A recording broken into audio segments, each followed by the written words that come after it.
नमस्कार मेरे प्यारे साथियों। आज हम अगले अध्याय पर इकोनॉमिक्स में ही चौथा चैप्टर चल रहे हैं। इसमें ही बहुत सारा क्वेश्चन है। इसका क्वेश्चन बहुत महत्वपूर्ण है। ये बैंकिंग सिस्टम के बारे में इसमें बहुत ज़्यादा यूज किया गया है, बताया गया है बैंकिंग के बारे में। इसका चैप्टर भी पढ़ाएंगे, क्वेश्चन आंसर भी करवाएंगे, तो बताएंगे डिटेल से इसका। अभी इसका ऑब्जेक्टिव देख लीजिए, इसको भी और अच्छे डिटेल से बताएंगे। तो चौथा चैप्टर क्या है आपका? हमारी वित्त संस्थाएं। हमारी वित्त संस्थाएं, वित्त संस्था किसको बोलते हैं?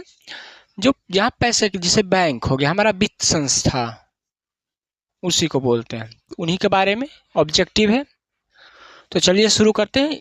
इसमें जो भी क्वेश्चन है पीछे पूछा हुआ क्वेश्चन है, रिपीट कर कर कर तो याद करने का कोशिश कीजिएगा। ऑब्जेक्टिव क्वेश्चन है, चलिए देखते हैं पहला क्वेश्चन। ये रहा आपका पहला क्वेश्चन, बताने का कोशिश।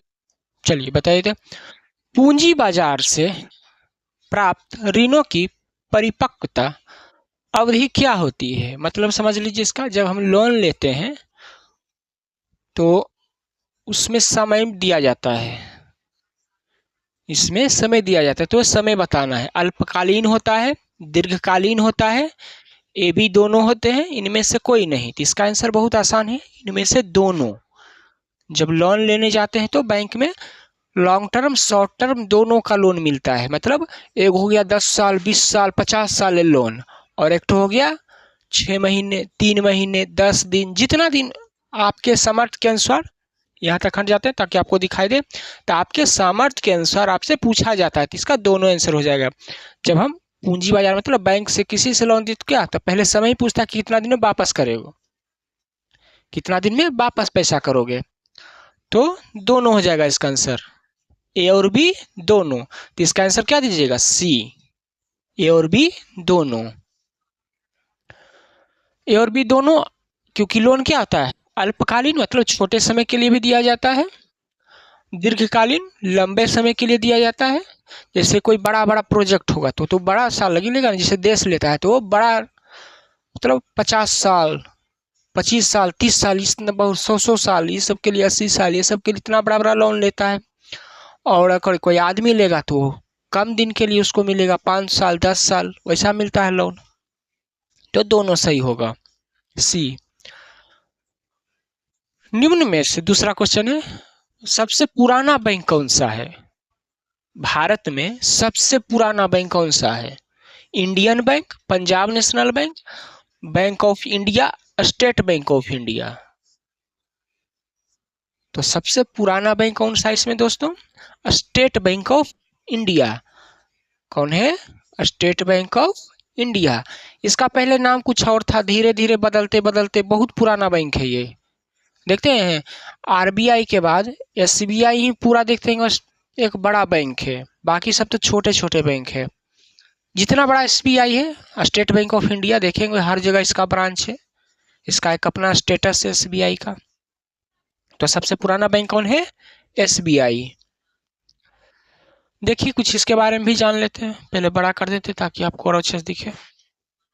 देखिए इसके बारे में क्या क्या। स्टेट बैंक ऑफ इंडिया, इसकी जड़ें कब से है? 19वीं शताब्दी से, मतलब आज से 200 साल पहले बोल सकते हैं, 150 साल पहले से की शुरुआत से ही जुड़ी हुई है, शुरुआत से ही जुड़ी हुई है। इसकी शुरुआत कब से हुई थी? 1806 में। स्टेट बैंक का, अभी स्टेट बैंक नाम है इसका, पहले दूसरा नाम था। तो इसकी स्थापना कब हुई थी? 1806 में। सोचिए आज से करीब 200 साल से भी ज्यादा हो गया समय। उस समय इसका नाम क्या था? Bank of Calcutta. उस समय स्टेट बैंक का क्या नाम था? Bank of Calcutta. कब? 1806 ईस्वी में। पूछा जा सकता है। बाद में इसका नाम फिर चेंज किया, बैंक ऑफ बंगाल हो गया। देख रहे हैं ना, बैंक ऑफ बंगाल, बाद में बैंक ऑफ, अच्छी पहले का बैंक ऑफ कलकत्ता था, बाद में फिर इसको क्या बना दिया कि बैंक ऑफ बंगाल से हुई थी। बंगाल में कलकत्ता है तो नाम थोड़ा चेंज हो गया होगा, कोई दिक्कत थोड़े है उससे। फिर 1921 में यह इंपीरियल बैंक ऑफ इंडिया बन गया। इसका नाम देख रहे हैं, अब तक 2 बार चेंज हो चुका है, 3 बार। बैंक ऑफ कलकत्ता, बाद में बैंक ऑफ बंगाल से हुई थी। पहले बैंक ऑफ बंगाल नाम था इसका, उसके बाद इसको बैंक ऑफ कलकत्ता कर दिया गया। फिर इसका नाम बैंक ऑफ इंपीरियल कर दिया गया। 3 बार नाम देखिए इसका चेंज हो गया है। इंपीरियल कब किया गया? 1921 में। एसबीआई का 1921 में क्या नामकरण कर दिया? इंपीरियल बैंक ऑफ इंडिया परिवर्तन हुआ। पहले इसका नाम बैंक ऑफ बंगाल था, उसके बाद इसको क्या नाम दिया? बैंक ऑफ कलकत्ता 1806 में। ये याद रखिएगा। अंततः 1955 में इसका नाम फिर बदलकर भारतीय स्टेट बैंक एसबीआई कब हुआ इसका नाम? 1955 में, आजादी के बाद। बैंक ऑफ इंपीरियल से इसका नाम SBI state bank of India कब किया गया? 1955 में कर दिया गया। ऐतिहासिक निरंतरता के कारण 1806 ईस्वी में इसकी उत्पत्ति हुई वर्ष माना जाता है, इसलिए देवीकुलम क्या सबसे पुराना बैंक है, ये सबसे पुराना है। पंजाब नेशनल का देख लिया 1894 में हुआ था, ये एसबीआई 1806 में। पहले इसका नाम बैंक ऑफ बंगाल, उसके बाद क्या नाम पड़ा इसका? Bank of Calcutta. फिर उसका नाम 1921 में क्या हो गया? Imperial bank of India. फिर 1955 में क्या इसका नाम हो गया? State bank of India. तो वही देख रहे, पंजाब नेशनल बैंक की स्थापना कब हुई थी? 1894 में, पीएनबी जिसको बोलते हैं। बैंक ऑफ इंडिया जो ऑप्शन में 1906 में। इंडियन बैंक का 1907 में। जितना भी बैंक देख रहे हैं ना सरकारी, सब बहुत पुराना पुराना बैंक है, आज का नहीं, एकदम से देख रहे हैं सब 100 साल 150 साल पुराना बैंक है। ये सब अंग्रेज के समय देख रहे हैं स्थापना किया गया था बैंक, उस समय भारत गुलाम ही था। पंजाब नेशनल बैंक 1894 से ही चल रहा है। बैंक ऑफ इंडिया 1906 से, इंडियन बैंक 1907 से, और उससे पहले कौन था? स्टेट बैंक ऑफ इंडिया 1806 से ही आ रहा है, तब 200 साल से भी ऊपर है। तो सबसे पुराना कौन है? एसबीआई। आगे देखिए तीसरा क्वेश्चन, भारत में कार्यरत सार्वजनिक क्षेत्र के वाणिज्यिक बैंकों की संख्या क्या है? पहले ज्यादा था, बहुत मर्जर हो गया है बैंक। पहले क्या था? सरकारी क्षेत्र में बहुत सारे बैंक थे, सरकार का किया सबको मिला मिलू के कर दिया 12 गो, कई वो कर दिया। पहले करीब 27 को था, फिर 24 को किया, अब 12 गो बचा है। अब सरकारी बैंक क्या बचा है? 12 गो, 27 गो से 12 गो पर ले आया। मतलब क्या किया? बहुत सारे बैंक को मिला दिया। देखिएगा जाइएगा इलाहाबाद बैंक हो तो उसमें देखिए बहुत सारा बैंक ना 2-3 बैंक एक बैंक में मिला दिया गया है। तो 27 फिर 24 हुआ, पहले 27 बैंक था, फिर 24 हुआ, फिर कमते कमते 12 गो बचा है। आगे देखिए अब कई गो बचता है। तो भारत में कार्यरत अभी कितने हैं? सार्वजनिक माने पब्लिक सेक्टर बैंक, सरकारी बैंक जिसको बोलते हैं, अब 12 गो बचल है, 1 दर्जन। देख रहे ना, अक्टूबर 2025 तक अभी का डाटा बोल रहे हैं, कितने बचल हैं? 12 गो पब्लिक सेक्टर में, तो सरकारी बैंक हो गया ना, SBI, bank of India, Allahabad bank, सरकारी बैंक अब 12 गो बचे हैं। बाकी प्राइवेट बैंक अब देख रहे फैल रहा है ढेर सारा, जिसमें से state bank, Punjab national bank of Baroda, union Bank of India, Bank of India, Canara Bank, Indian Bank, Central Bank of India, ये सब देख रहे हैं 12 गो बैंक यहाँ पर दिया हुआ है, नाम देख लीजिएगा कौन कौन सरकारी है। ये सब कौन है? पब्लिक सेक्टर, सरकारी सार्वजनिक को बोलते हैं। एसबीआई है 1 नंबर पर, फिर Punjab National, PNB, Bank of Baroda है, यूनियन बैंक ऑफ इंडिया है, बैंक ऑफ इंडिया है, Canara Bank, Indian Bank, Central Bank of India, Bank of Maharashtra, UCO Bank, Indian Overseas Bank, Punjab and Sindh Bank, ये सब बैंक क्या है? सरकारी है। 2017 में देखिए कितना था? 27 था। आज से 8 साल पहले कितना था? बैंक था 27 गो, उसको मर्ज कर दिया गया सरकार के द्वारा, एक दूसरे में मिला दिया गया, तो 12 गो बचा हुआ है, अब 12 रह गई है, पहले 27 गो थी। चौथा देखिए, दलाल स्ट्रीट निम्नलिखित में से किससे संबंधित है? तेल परीक्षण से नहीं, दूध उत्पादन से नहीं, पूंजी बाजार से है। दलाल स्ट्रीट के बारे में सुने होंगे, शेयर बाजार में बार बार इसका यूज होता है, दलाल स्ट्रीट। दलाल स्ट्रीट का बार बार शेयर बाजार में इसका यूज होता है, पूंजी से निवेश से संबंधित है। दलाल स्ट्रीट किससे संबंधित है? पूंजी से, कैपिटल से, कैपिटल मार्केट है ना।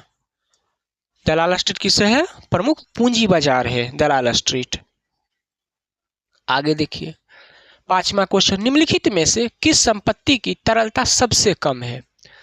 यहाँ तरलता माने पानी से नहीं समझेगा, लिक्विडिटी। तरलता माने लिक्विडिटी, मतलब वैसा चीज जैसे बाजार में गए तो तुरंत उसका पैसा मुद्रा मिल जाए, तो उसका तरलता कम है। मान है, उसका वैल्यू है, वैल्यू भी बढ़ रहा है, मगर चाहेंगे तुरंत उससे पैसा तो नहीं आ सकता, कुछ टाइम लगेगा। उसी को तरलता कम बोलते हैं, कम लिक्विडिटी है। किस संपत्ति की तरलता कम है? तरलता माने लिक्विडिटी, पैसा से अर्थ है यहाँ पर, ही समझिएगा। मुद्रा नहीं, इसका तो तुरंत लेन देन। तो बॉन्ड, ये भी तुरंत जाएगा, बन जाएगा बॉन्ड। अचल संपत्ति, बैंक जमा नहीं, बैंक जमा तो तुरंत निकासी हो सकता है। तो अचल संपत्ति, अचल संपत्ति में क्या होता है? जो अस्थिर है, जैसे जमीन। जैसे किसी के पास जमीन है, अब चाहेगा कि हमको 1 घंटा में पैसा आ जाए, तो होगा? नहीं होगा। बैंक में जा रहेगा, जमा रहेगा पैसा, तो आप 1 घंटा में निकाल जमा कर सकते हैं। बॉन्ड भी रहेगा तो 1 घंटा में उसको भंजा कर चेंज कर सकते हैं, बॉन्ड को तोड़वा सकते हैं। मुद्रा पैसा रहेगा तो कोई कहने नहीं, लेन देन कर सकते हैं। मगर अचल संपत्ति क्या है? कम तरलता वाला है।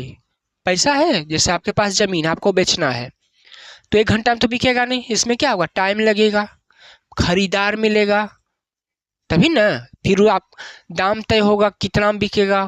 फिर लेने वाला का भी मन मिलना चाहिए कि हाँ उतना में लेने के लिए तैयार है। तो उसमें पैसा थे, जमीन बिकने से पैसा थोड़े ना आता है, मगर इसमें तरलता थोड़ा सा कम है अचल संपत्ति से। तो इसका आंसर क्या हो जाएगा? अचल संपत्ति। अचल संपत्ति है ना। छठा नंबर बताइए, वित्त संस्थान पूरा करते हैं, क्या काम करते हैं? वित्त मतलब बैंक हो गया, जो पैसा देने वाला संस्थान है, संगठन है, वो क्या करते हैं? इसमें से स्वास्थ्य संबंधी जरूरत, बैंक में कभी कोई दिखाने गया है? तो हो ही नहीं सकता है। खाद्य संबंधी, बैंक में आपको खाना वाला चीज मिलता है? नहीं मिलता है, नहीं मिलता है। हाँ, ऋण संबंधी जरूरत होता है, मतलब यहाँ पर क्या होता है? किसी को बिजनेस करना है तो लोन ले सकता है जाकर बैंक में। क्या होता है? ऋण संबंधी काम होता है, लोन, कर्जा लेवा देवी या पैसे जमा करने का काम होता है, आर्थिक क्रिया होता है वित्तीय संस्था में। जल संबंधी भी तो नहीं होता है। तो आंसर क्या हो जाएगा? ये बोले यहाँ पर कुछ कॉमन सेंस भी लगे तो बहुत सारा क्वेश्चन बन जाएगा। क्वेश्चन में क्या होता है, ठीक है थोड़ा पढ़ना भी पड़ता है, मगर थोड़ा कॉमन सेंस भी लगाइएगा तो क्वेश्चन जो थोड़ा सोचना नहीं पड़ेगा, तुरंत बन जाता है। कुछ कुछ ऑप्शन से ही बन जाता है क्वेश्चन। तो इसका आंसर क्या हो जाएगा? वित्त संस्था क्या करती है? ऋण संबंधी जरूरतें का काम करती है। वित्तीय संस्था मुक्त ऋण संबंधी जरूरतों को पूरा करने का कार्य करती है। इसमें लोगों को क्या, व्यवसाय, सरकारों धन उपलब्ध कराना, ताकि वे अपनी वित्तीय जैसे उद्यम, उपभोग, निवेश आदि को सुचारू रूप से संचालित कर सके। वित्तीय संस्था बचत के साधनों प्रदान करती है, मतलब ज़्यादा पैसा हो गया तो आप बैंक में सेव भी कर सकते हैं, जाकर सेविंग कराता है ना, अकाउंट खुलवा कर, FD, फिक्स डिपॉजिट सब जाकर करवाता है लोग बहुत सारा पैसा, क्योंकि बैंक में पैसे ज़्यादा सुरक्षित माने जाते हैं। जमा राशि भी इकट्ठा होता है, वहां पर जाके करते हैं, और आवश्यकता अनुसार ऋण भी देते हैं। इसके अलावा निवेश, बीमा, पेंशन, बहुत सारे वहां पर काम होते हैं। वित्तीय संस्था मतलब बैंक में बहुत सारे काम होते हैं, खाली पैसे जमा और खर्च नहीं होते, बीमा, इंश्योरेंस, सब चीज होता है वहां पर, पैसे से रिलेटेड जो काम होते हैं। योजनाएं जो सरकार बनाती है वो भी बैंक से ही ना, जैसे किसी को गैस का सब्सिडी मिलता है, कहाँ पर मिलता है? बैंक ही में मिलता है जाकर। वित्तीय सेवाएं भी मुहैया कराते हैं। स्वास्थ्य कार्ड ये सब तो नहीं होगा, सरकारी नहीं है, ये सामाजिक संस्था करती है। स्वास्थ्य, खाद्य, जल संबंधी जो समस्या है, जो दिक्कत है, कौन पूरा करता है? सामाजिक संस्था करती है। मुखिया, जैसे गांव में हो गया तो मुखिया सरपंच करवाएगा वो सब, और जो शहर में आ गया तो शहर का जो होता है नगर निगम, वो सब काम करवाता है। तो स्वास्थ्य, खाद्य, जल संबंधी समस्या क्या है? सामाजिक संस्था देखेगा। और वित्त संबंधी पैसा से रिलेटेड बैंक देखेगा, ऋण वो सब उपलब्ध कराना। सातवां देखिए, सरकारी वित्त संस्था इसमें से कौन नहीं है? मतलब इसमें से सरकारी बैंक कौन नहीं है? सेंट्रल बैंक ऑफ इंडिया अभी तुरंत पता है, 12 को सरकारी बैंक है ना, तो है, सरकारी है, ये वाला सही है। स्टेट बैंक ऑफ इंडिया तो एकदम सरकारी है। इलाहाबाद बैंक ये भी सरकारी है, तो इसका सही आंसर साहूकार हो जाएगा।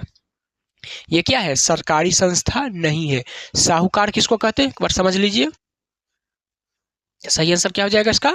साहूकार, सी। 7 का आंसर सी। साहूकार बोलते हैं प्राइवेट लेंडर को। जैसे गांव में या शहर में किसी की जरूरत पड़ता देखते हैं, एक आदमी होता है, पहले के फिल्म उसको लाला बोलते थे, वो पैसा देता था सबको महंगे रेट पर, तो अभी भी देता वैसे ही। बैंक वाला कम रेट बहुत कम रहता है, मगर वो सबको देता ही नहीं बैंक सबको पैसे।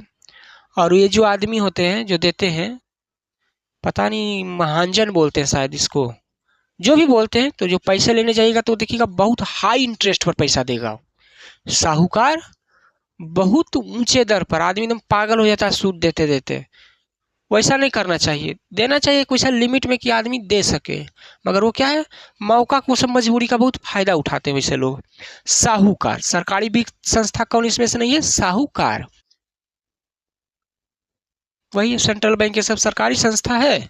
तो साहूकार एक क्या है, निजी है, व्यक्ति है। साहूकार क्या है, एक आदमी होता है, व्यक्ति होता है जिसके पास कुछ पैसे होते हैं, और वो अपने पैसे के क्या है, बहुत ऊंचे दाम पर, रेट पर, इंटरेस्ट रेट पर लोगों को देते हैं। 8वां देखिए, अर्ध सरकारी वित्तीय संस्था कौन है। एक होता है पूर्ण सरकारी, एक होता है अर्ध सरकारी वित्तीय संस्था। कौन है इसमें से, क्षेत्रीय ग्रामीण bank, reserve bank of India तो पूरी तरह से सरकारी है, ये पूरी तरह से सरकारी है। State bank of India, Punjab national, ये सरकारी संस्था, पब्लिक सेक्टर बैंक बोलते हैं इसको। तो इसका सही आंसर क्या, ए हो जाएगा, 8 का ए। क्षेत्रीय ग्रामीण बैंक है ना, क्षेत्रीय ग्रामीण बैंक क्या है, अर्ध सरकारी बोलते हैं इसको। क्षेत्रीय ग्रामीण बैंक को क्या बोलते हैं दोस्तों, अर्ध सरकारी वित्तीय संस्था, मतलब पैसा देने वाले है ना। इसको इंग्लिश में बोलते हैं रीजनल रूरल बैंक, आरआरबी बोलते हैं इसको। इसे को अर्ध सरकारी वित्तीय संस्था माना जाता है, क्योंकि देखिए इसमें क्या होता है, स्वामित्व जो बैंक का मालिक होता है आरआरबी में, स्टेट बैंक ऑफ इंडिया भी होता है देखिए इसमें, फिर स्थानीय राज्य सरकार भी इसमें शामिल होते हैं। तो ये 3 तरफा हो जाता है।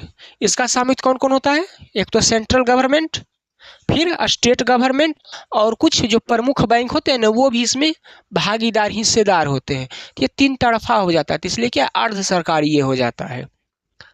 रीजनल रूरल बैंक 3 तरफा स्वामित्व होता है। ये बैंक पूर्ण सरकारी स्वामित्व वाले नहीं है, बल्कि अर्ध सरकारी है। समझ गए होंगे। रिजर्व बैंक केंद्रीय बैंक है, पूर्ण स्वामित्व सरकार का इस पर। पंजाब नेशनल और स्टेट बैंक भी क्या है, दोनों सार्वजनिक सरकारी बैंक है। तो जो ग्रामीण बैंक होते हैं, जैसे बिहार में है तो दक्षिण बिहार नाम सुने होंगे ग्रामीण बैंक, और उत्तर बिहार ग्रामीण बैंक, 2 तरह के बिहार में है। तो उसको भी मर्जर होने का बात चल रहा है, देखिए मर्जर होता है। और बहुत सारे कोऑपरेटिव बैंक होते हैं। 9वां नंबर बताइए, बांग्लादेश के नोबेल पुरस्कार से सम्मानित व्यक्ति कौन है। वो अभी बांग्लादेश के प्रधानमंत्री भी बनल है बेचारा, अभी वो नाम सुने होंगे, अभी बड़ी फेमस होल है। भारत से उसको दिक्कत बहुत होता है बेचारा के। तो बताइए इसमें से कौन है बांग्लादेश के नोबेल पुरस्कार व्यक्ति। प्रोफेसर इकबाल यूनुस, प्रोफेसर मोहम्मद यूनुस नाम है उसका। जो ग्रामीण बैंक का कॉन्सेप्ट है ना, वही लाया था।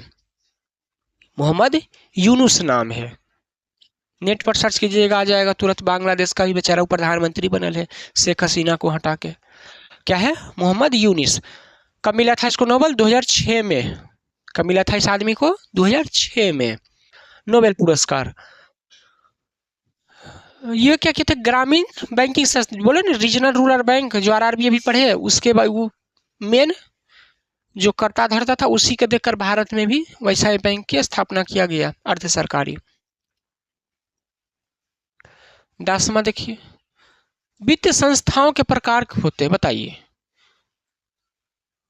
वित्त संस्था मतलब पैसे से रिलेटेड जो संस्था होती है उसको वित्त संस्था बोलते हैं। जैसे बैंक हो गया, कितने प्रकार के, 5 प्रकार के, 4 प्रकार के, 3 प्रकार के, 2 प्रकार। तो कितने प्रकार के हैं, 4 प्रकार के हैं। वित्त संस्था कितने प्रकार के होते हैं दोस्तों, 4 प्रकार के होते हैं। कौन कौन से होते हैं देख लेते हैं थोड़ा सा। कितने प्रकार के होते हैं, 4 प्रकार के। पहला देखिए क्या होता है, केंद्रीय बैंक, जिस पर क्या होता है, पूर्ण रूप से सरकार का कब्जा, उसके अलावा कोई नहीं है। Reserve bank of India. कितने प्रकार की संस्था होते हैं, 4 प्रकार के। पहला कौन होता है, केंद्रीय बैंक, जैसे आरबीआई, वो बैंकों का बैंक कहा जाता है। देख रहे हैं ना, रिजर्व बैंक ऑफ इंडिया, जो क्या करता है, मौद्रिक नीति, पैसा का कंट्रोल वही करता है। कितना पैसा मार्केट में रहेगा, छपेगा, उसका मूल्य क्या होगा, सारा निर्धारण आरबीआई करती है। तो पहला कौन हो जाएगा दोस्तों, सेंट्रल बैंक। तो उसमें क्या, इंग्लिश में उसको क्या बोलते हैं, केंद्रीय बैंक हो जाएगा पहला में। दूसरा हो जाएगा वाणिज्यिक बैंक, जो इसके नीचे आता है, जैसे एसबीआई आ जाएगा, पीएनबी आ जाएगा, वो सब होता है वाणिज्यिक, मतलब कॉमर्शियल बैंक बोलते हैं, जिसमें पैसे की लेन देन कर सकते हैं जाकर। जो क्या होता है, जमा स्वीकार करते हैं, ऋण देते हैं, बहुत सारे काम करते हैं बैंक से। दूसरा हो जाएगा वाणिज्यिक बैंक। तीसरा क्या हो जाएगा, वित्तीय निगम निगमनी निगमीकरण वित्तीय संस्था। यह दीर्घकालीन ऋण एवं वित्तीय सहायता देते हैं, जैसे विकास बैंक।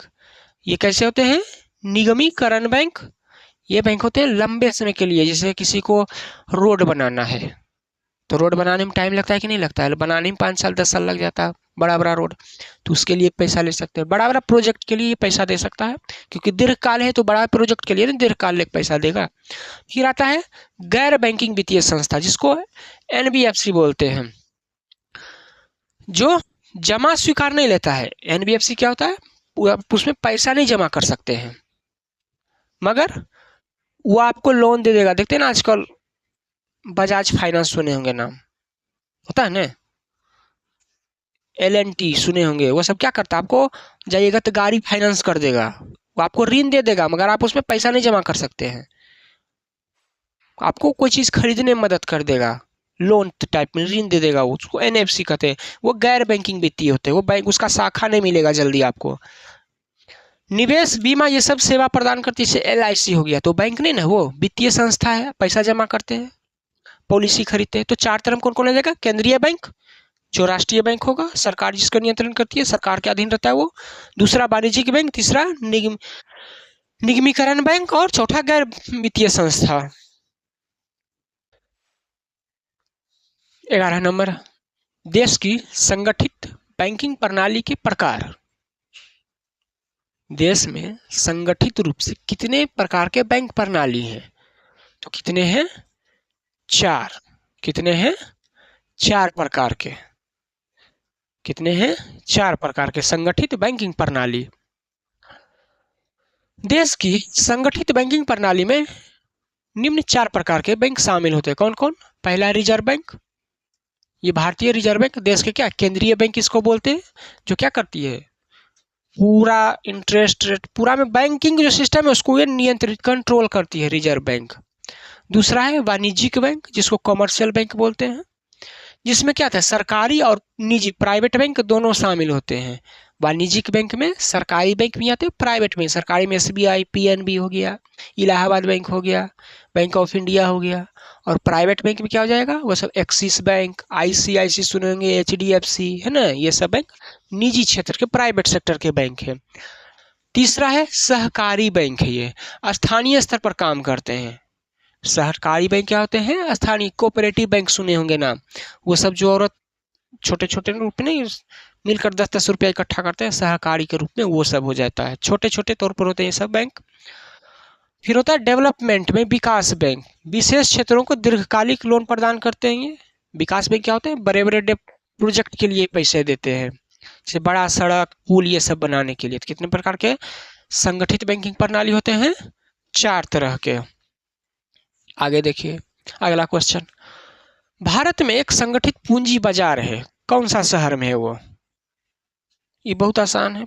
सबसे धनी राज्य कौन है, महाराष्ट्र, तो उसकी राजधानी कौन है, मुंबई, वहीं पर ही है ना, मुंबई हो जाएगा इसका आंसर सीधे। धनी में कौन आ जाएगा, महाराष्ट्र सबसे ऊपर है राज्य में, तो उसकी राजधानी मुंबई, सबसे पूंजी वाले बाजार वहीं पर है, आंसर क्या हो जाएगा, मुंबई पूंजी। वहीं पर ही क्या है, बॉम्बे एक्सचेंज, शेयर बाजार का भी जो हेडक्वार्टर क्या वहीं पर तो है, बॉम्बे, सुनते होंगे नाम, बीएससी का, पैसे जहाँ पर क्या होता है, शेयर बाजार, सब आदमी खेलता है, पैसे लगाता है, पर किसी को पता नहीं पैसे मिलते होंगे, किसी का डूब भी जाता है। उसके बाद देखिए यहाँ पर एशिया का पहला स्टॉक एक्सचेंज भी है, वही है, और यह भारत के पूंजी बाजार का केंद्र है, मुंबई। इसके अलावा मुंबई में क्या है, नेशनल स्टॉक एक्सचेंज भी है, बॉम्बे स्टॉक एक्सचेंज भी है और नेशनल स्टॉक एक्सचेंज भी क्या है, मुंबई में ही मुख्यालय उसका वही मुंबई में है, जो भारत का क्या सबसे पुराना स्टॉक एक्सचेंज है। इन दोनों एक्सचेंजों के माध्यम से भारत में क्या पूंजी बाजार लेन देन किया जाता है। इसी कारण क्या है मुंबई को पूंजी का हब बनाया गया, पूंजी बाजार केंद्र बोल सकते हैं तरह से। 13 नंबर क्वेश्चन देखिए, राज्य स्तरीय गैर संस्थागत वित्तीय संस्था, राज्य स्तरीय मतलब बिहार स्टेट के लेवल पर, हम लोग बिहार हैं तो बिहार के लेंगे। राज्य स्तरीय गैर संस्थागत, एक होता है संस्थागत जिसको सरकारी मान्यता दिया हुआ है, जैसे बैंक हो गया तो उसको सरकार मान्यता दिया हुआ है लाइसेंस बैंकिंग काम करने के लिए। तो यहाँ बोल रहा है राज्य स्तरीय पर गैर संस्थागत वित्तीय संस्था कौन है, ए सहकारी बैंक, बी बताइए इसमें से भूमि विकास बैंक, गैर संस्थागत बोल रहा है, गैर, इसमें से ये ध्यान रखिएगा गैर बोल रहा है यहाँ पर, जिसको सरकारी सहायता नहीं है, अपना खुद निजी है प्राइवेट की तरह, तो सहकारी बैंक सरकारी ये हो जाएगा। भूमि विकास, तो इसका सही आंसर व्यापारी हो जाएगा, क्या हो जाएगा सी। व्यापारी क्या है गैर संस्थागत है, व्यापारी क्या है गैर संस्थागत है, ये प्राइवेट है ना, बाकी सब सरकारी इसमें हस्तक्षेप करेगा, व्यावसायिक ऋण बैंक में, भूमि विकास बैंक में, सहकारी बैंक सरकारी, ये सब कुछ में तो सरकारी हिस्सा है इसमें। व्यापारी क्या प्राइवेट है एक तरह से बोल सकते हैं। गैर संस्था मतलब नॉन इंस्टीट्यूशनल, इस पर सरकार का कोई नियंत्रण नहीं होता है। वित्तीय संस्था वो होती है जो संगठित बैंकिंग या सरकार बाहर काम करती है, आमतौर पर वे निजी होते हैं, तो निजी होगा तो व्यापारिन हो जाएगा एक तरह से, बिजनेस समझिए। और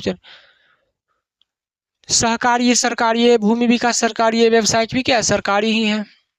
इसके बारे में भी कुछ जान लेते हैं। सहकारी बैंक ये क्या होता है, राज्य सरकार द्वारा चलाया जाता है सहकारी बैंक को, संस्थागत होता है ये। भूमि विकास भी क्या होता है संस्थागत होता है, और ये क्या दीर्घकालीन कृषि के लिए मतलब खेती के लिए लोन देता है कौन, भूमि विकास बैंक। और व्यावसायिक बैंक क्या होता है, ये भी संस्थागत है, सरकारी नियंत्रण रहता है इस पर, और ये वाणिज्यिक बैंकों को संदर्भित करता है। तो क्या हो जाएगा ऑप्शन सी, देख रहे हैं ना व्यापारी। 14 नंबर देखिए 14, राज्य स्तरीय संस्थागत वित्तीय संस्था, पहले था राज्य स्तरीय गैर संस्थागत, इसमें सरकारी नहीं प्राइवेट चीज बताना है तो व्यापारी था, अब इसमें सरकारी बताना है कौन है, सरकारी संस्था कौन है इसमें से, तो ये सहकारी बैंक। महाजन नहीं होगा क्योंकि महाजन प्राइवेट लेंडर को बोलते हैं, व्यापारी भी नहीं होगा, साहूकार सेठ भी नहीं होगा, तो इसका सही आंसर क्या हो जाएगा सहकारी बैंक। क्या है राज्य स्तरीय संस्थागत वित्तीय संस्था है सहकारी बैंक। 15 नंबर देखिए, आज भी ऋण प्राप्त करने का सबसे लोकप्रिय स्रोत क्या है, आगे कैसे हो गया ये,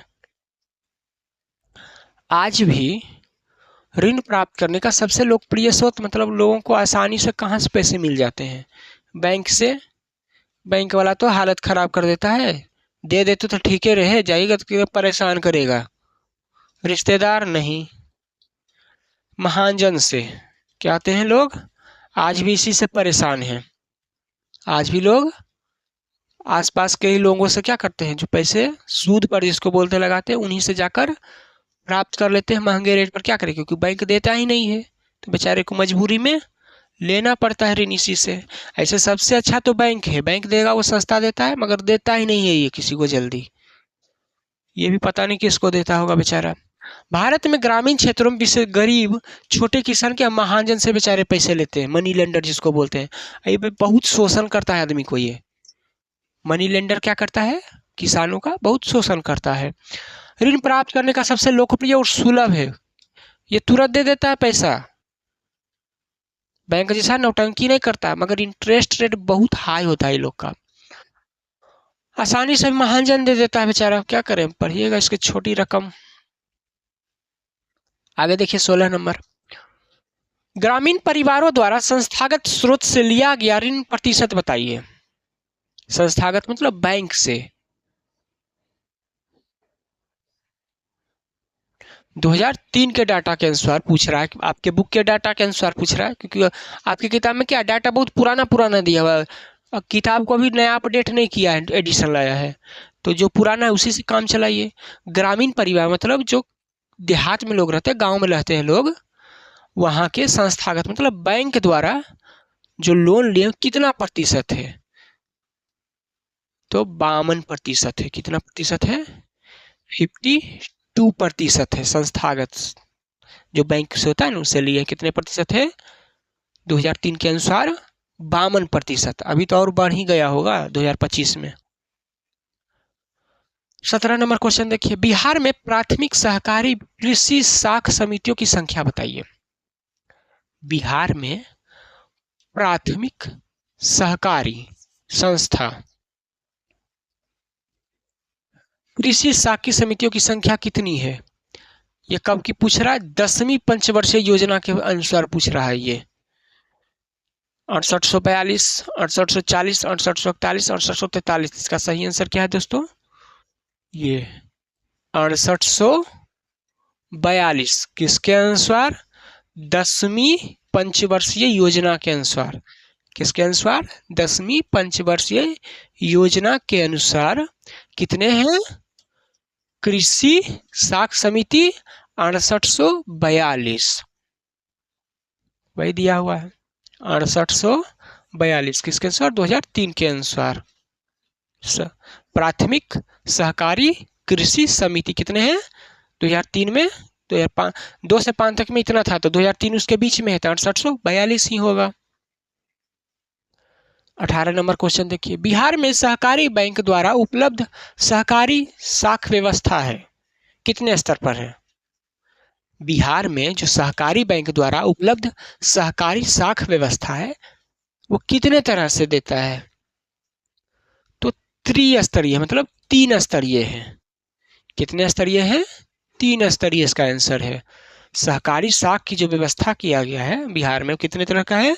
3 स्तरीय है। कितने हैं? देख रहे हैं 3 स्तरीय द्वारा है। कौन कौन है? प्राथमिक में क्या आता है?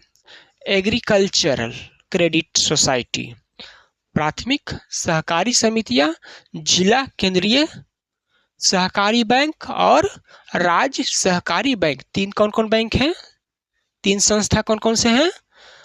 प्राथमिक सहकारी समितियां, जिला केंद्र सहकारी बैंक और राज्य सहकारी बैंक, यही 3 स्तरीय है। आगे देखिए 19 नंबर, गैर मतलब संस्थागत वित्त प्रदान करने वाला सबसे लोकप्रिय साधन। गैर अभी बोल रहे हैं प्राइवेट जो आदमी लोन देता है उस तरह का बात कर रहा है ये, तो गैर संस्थागत बोल रहा है ना, जिस पर सरकार का नियंत्रण नहीं है, बैंक नहीं इसमें आएगा। तो देशी बैंकर तो नहीं होगा, सहकारी बैंक भी नहीं होगा। गैर संस्थागत वित्त प्रदान करने वाला सबसे लोकप्रिय कौन है? महाजन, मनी लेंडर। क्या हो जाएगा 19 का? आप साइड हट जाते ताकि आपको यहाँ तक आसानी से दिखे। 19 में ये पूछा गया क्वेश्चन है, इसका आंसर क्या हो जाएगा 19 का? बी, महाजन। क्योंकि लोग क्या करते हैं, बैंक जाते हैं, 75 गो नौटंकी करता है बैंक वाला, ये नहीं है वो नहीं है फलाना नहीं डिमकाना नहीं पता नहीं क्या लंझेड़ा रहता है लगेले, तो बेचारा मजबूरी में क्या करता है, जो आसपास के महाजन रहता है मनी लेंडर, साहूकार भी उसको बोलते हैं, उसी से पैसा ले लेता है महंगे रेट पर। अब क्या करे, मजबूरी है। तो आगे देखिए, अब मजबूरी का ये सब फायदा बहुत उठाता है। गैर संस्थागत वित्त प्रदान करने वाला सबसे लोकप्रिय साधन महाजन होते हैं। क्या होते हैं ये? महाजन। तो ये जल्दी दे देते हैं, जैसे बैंक में जाएगा तो ये लाओ वो लाओ फलाना ढिमकाना पता नहीं मोर्गेज लाओ ये करो यहाँ करो करा के बहुत टाइम भी लेता है और झंझट भरा होता है वो बैंक वाला, तो आदमी वहाँ नहीं जाना पसंद करता है क्योंकि पहले जानता है कि वो नहीं देगा। और ये जो लेंडर होते हैं महाजन, ये क्या करते हैं, तुरंत दे देते हैं मगर इंटरेस्ट बहुत ज़्यादा लेते हैं। ये इंटरेस्ट जो ब्याज दर होता है बहुत ज़्यादा लेते हैं, और ये दस्तावेज नहीं मांगते, कुछ नहीं, जाता है दे देता है। तो लोग जाते हैं यहाँ पर गैर संस्थागत में लिखिएगा, इसको ले लेते हैं महाजन से पैसे, क्या करें। 20 नंबर देखिए, इनमें से कौन संस्थागत वित्त संस्था है बताइए। इनमें से कौन संस्थागत वित्त साधन है? मतलब सरकारी संस्था है पैसा देने का। सेठ साहूकार नहीं, ये तो गैर सरकारी है। रिश्तेदार, ये भी गैर सरकारी है। महाजन गैर सरकारी है। तो क्या जाएगा? C answer. 20 का क्या हो जाएगा?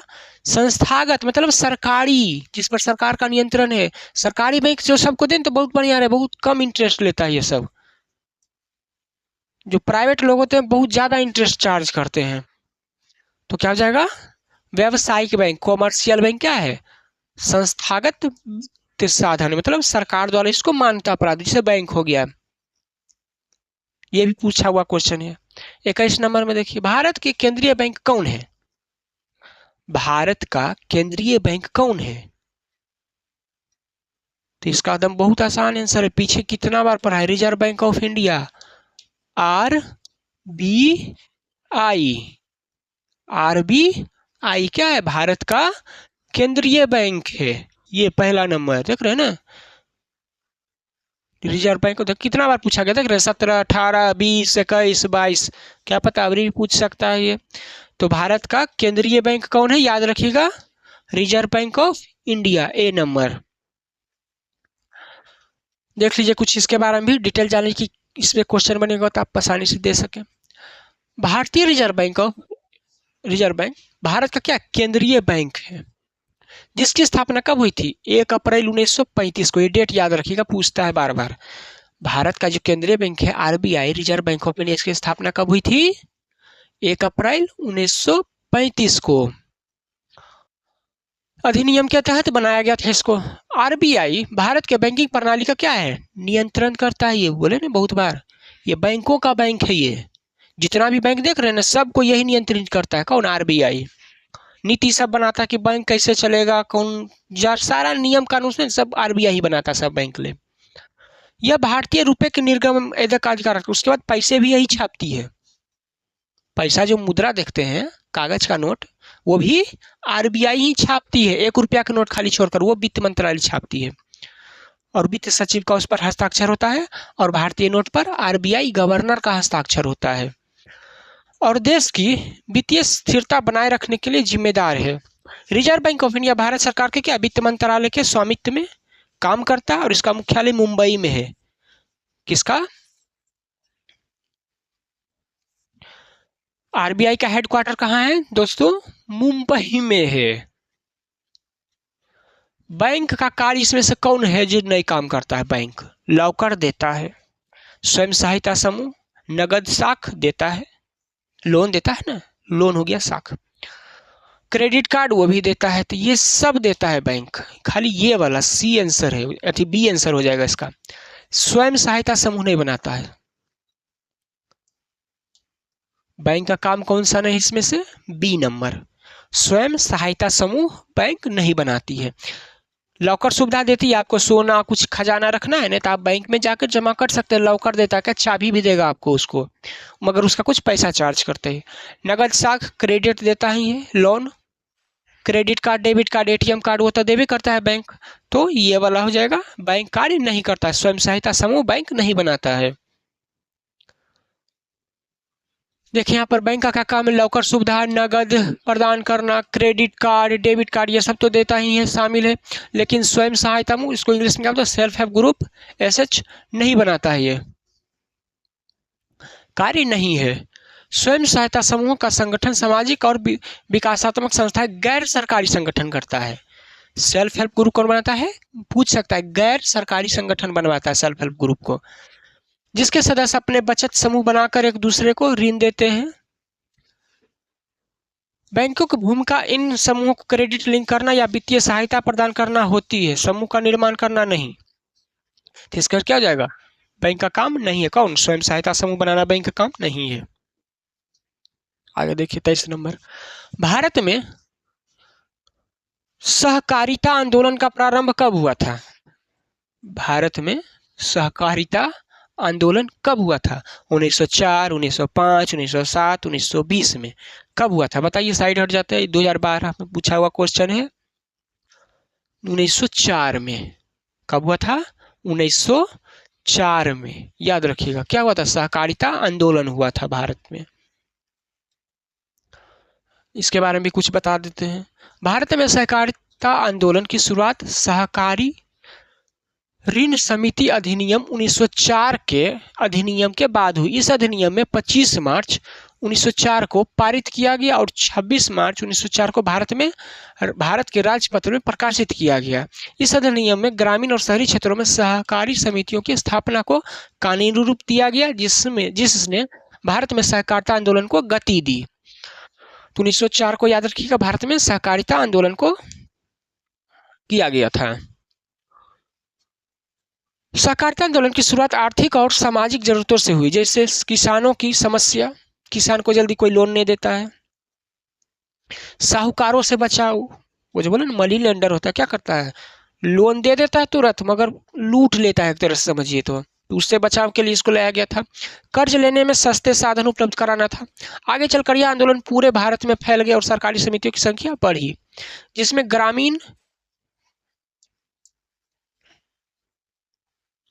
ग्रामीण भारत में आर्थिक सुधारों में सहायता मिली। सहकारी बैंक से बहुत लोगों को सहायता मिली। इसकी आंदोलन की स्थापना कब शुरू हुआ था? 1904 में, जब देखा कि यहाँ के जो साहूकार हैं वो सब किसानों को लूट रहे हैं, बैंक पैसा नहीं दे रहा है, तो ये समिति का गठन किया गया और आंदोलन हो गया। कोई ऐसा कोई संस्था होना चाहिए ना लोगों में कि किसान जो छोटे लोग हैं, छोटे जिनको लोन चाहिए, उनके लिए कोई संस्था होना चाहिए। आगे देखिए, व्यावसायिक बैंक निम्न राशि जमा नहीं करता। कौन इसमें से है? जो बैंक जाइएगा व्यावसायिक बैंक, कॉमर्शियल बैंक, तो उसमें जमा नहीं कर सकते। चालू जमा होता है, संचयी जमा, सेविंग जिसको बोलते हैं, ये भी होता है। करंट अकाउंट बोल सकते हैं चालू जमा को, संचयी को सेविंग अकाउंट, तो ये तो दोनों होवे करता है। अस्थाई जमा, फिक्स डिपॉजिट, अस्थाई जमा क्या बोलते हैं? एफडी, तो वो भी तो होता है। इसको बोल सकते हैं करंट अकाउंट को सीए, इसको सेविंग अकाउंट को एसए, इसको बोल सकते हैं एफडी। फिक्स डिपॉजिट होता है, अग्रिम नहीं होता है, एडवांस वाला। तो इसका सही आंसर क्या हो जाएगा? डी, अग्रिम जमा बैंक में नहीं होता, एडवांस जिसको बोलते हैं। अग्रिम को क्या बोलते हैं? एडवांस में पैसा बैंक में जमा नहीं होता है, बाकी तीनों करता है बैंक काम। तो इसका आंसर क्या हो जाएगा? डी। देख लीजिए, व्यावसायिक बैंक जिसको कमर्शियल बैंक बोलते हैं आमतौर पर, निम्न प्रकार की जमा राशियां स्वीकार करती है। कौन कौन? बोले ना चालू का क्या? करंट डिपॉजिट, करंट अकाउंट खुलवाएंगे, बिजनेस के पर्पज से किया जाता है ये, तो उसका पैसा जमा निकासी होता है बिजनेस के माध्यम से, करंट अकाउंट बोलते हैं इसको। सेविंग अकाउंट में भी पैसा जमा निकासी होता है। फिक्स डिपॉजिट में भी पैसा जमा लेती है सरकार थी बैंक, मगर क्या है, अग्रिम एडवांस डिपॉजिट बैंक द्वारा जमा के रूप में स्वीकार नहीं किया जाता है। एडवांस डिपॉजिट अग्रिम जमा के रूप में बैंक में स्वीकार नहीं किया जाता है। तो आंसर क्या हो जाएगा? अग्रिम जमा बैंक के द्वारा नहीं किया जाता है।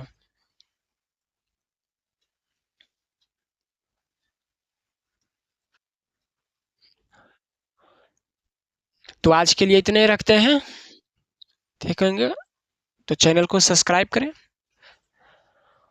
दिव्यांशी ऑनलाइन करो को लाइक करें और सब्सक्राइब करें। तो मिलते हैं दोस्तों इसके अगले पार्ट में। अब इसमें बहुत सारा क्वेश्चन है, 2-3 क्लास चलेगा इसका ऑब्जेक्टिव का, फिर 5वां, फिर अगले अध्याय पर चलेंगे। तो अच्छे से तैयारी कीजिए। दीपावली की आपको बहुत बहुत शुभकामनाएं, अच्छे से दिवाली मनाइएगा।